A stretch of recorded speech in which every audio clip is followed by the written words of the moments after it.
Assalamualaikum warahmatullahi wabarakatuh. Perkenalkan, kami dari kelompok 6, kelas 1J, Prodi Manajemen Bisnis Syariah, IAIN Surakarta. Pada kesempatan kali ini, kami akan mempresentasikan tugas dari mata kuliah Bahasa Indonesia yang berjudul Teori dan Praktek Berbicara di Depan Umum dalam Wawancara Kerja. Sebelumnya, izinkan kami memperkenalkan anggota kelompok kami. Yang pertama adalah Devi Fitrianingsih Kusuma, dan yang kedua adalah Amal Al-Maliki, dan yang ketiga adalah Ahmad Raifai. Materinya yang pertama akan dibacakan oleh Devi Fitrianingsih, lalu dilanjutkan oleh Ahmad Raifai, dan yang terakhir akan dibacakan oleh Amal Al-Maliki. Nah, yang pertama, di sini kita akan membahas tentang pengertian wawancara kerja. Sebenarnya apa sih pengertian dari wawancara itu? Nah, secara umum, wawancara itu adalah sebuah bentuk komunikasi lisan yang dilakukan secara terstruktur oleh dua orang atau lebih, baik secara langsung maupun jarak jauh untuk membahas dan menggali informasi tertentu guna mencapai tujuan tertentu pula. Nah, kemudian yang kedua adalah tujuan dari wawancara kerja. Ada 4 tujuan dari wawancara kerja. Nah, yang pertama adalah untuk mengetahui kepribadian dari si pelamar. Yang kedua, mencari informasi relevan yang dituntut dalam persyaratan jabatan. Kemudian yang ketiga adalah mendapatkan informasi tambahan yang diperlukan bagi perusahaan. Dan yang terakhir atau yang keempat adalah membantu perusahaan untuk mengidentifikasi pelamar-pelamar mana sih yang sebenarnya itu layak untuk diberikan penawaran kerja. Etika dan cara berkomunikasi yang baik saat wawancara kerja. Beberapa orang berpikir-pikir, bagaimana sih etika dan cara berkomunikasi yang baik saat wawancara kerja? Nah, pada kesempatan kali ini, saya akan memberitahu beberapa tips bagaimana etika dan cara berkomunikasi yang baik saat wawancara kerja. Yang pertama adalah datang tepat waktu. Seperti yang kita ketahui, kesan pertama sangatlah penting. Jangan sampai kita terlambat dan akhirnya malah memberikan kesan pertama yang buruk sebagai orang yang tidak bisa memanajemen waktu.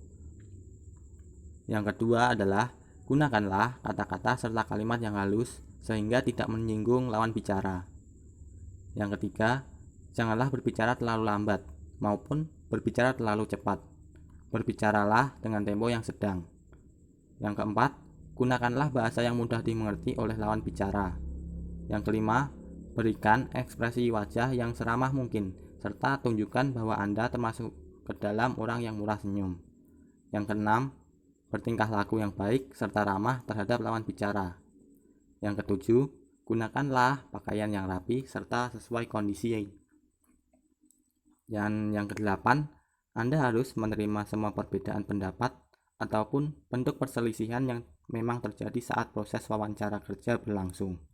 Dan yang terakhir adalah matikan telepon Anda agar tidak mengganggu saat wawancara kerja.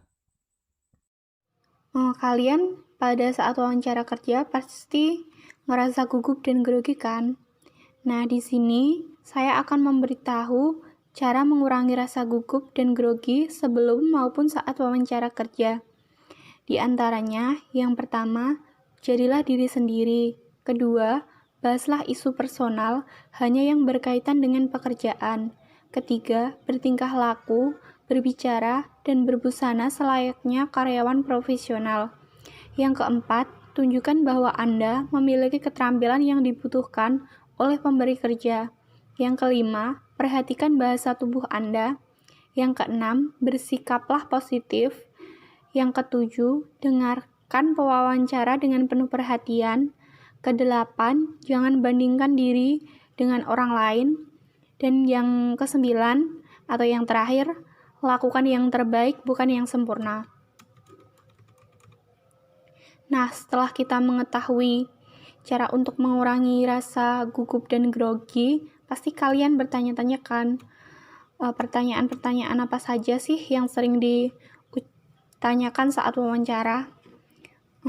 Aku akan memberitahukan beberapa pertanyaan yang sering ditanyakan saat wawancara kerja. Di antaranya, yang pertama, ceritakan tentang dirimu. Yang kedua, jelaskan kelebihan yang dimiliki. Ketiga, beritahu kekuranganmu. Keempat, alasan harus merekrutmu. Kelima, pernahkah terlibat konflik di perusahaan tempat kerjamu yang dulu? Dan yang keenam, rencanamu 5 tahun ke depan itu apa? Yang ketujuh, kenapa resign dari pekerjaan lama? Dan yang kedelapan, gaji yang diinginkan itu berapa? Dan yang terakhir, punya rencana menikah atau enggak? Kalau yang ini, lebih baik kita mementingkan prioritas kerja. Dan yang terakhir, ajukan pertanyaan balik kepada yang menanyai tersebut.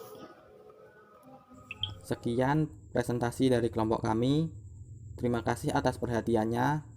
Kami mohon maaf bila ada salah kata, dan bila ada yang ingin ditanyakan, dapat ditanyakan di sesi diskusi. Sekian, wassalamualaikum warahmatullahi wabarakatuh.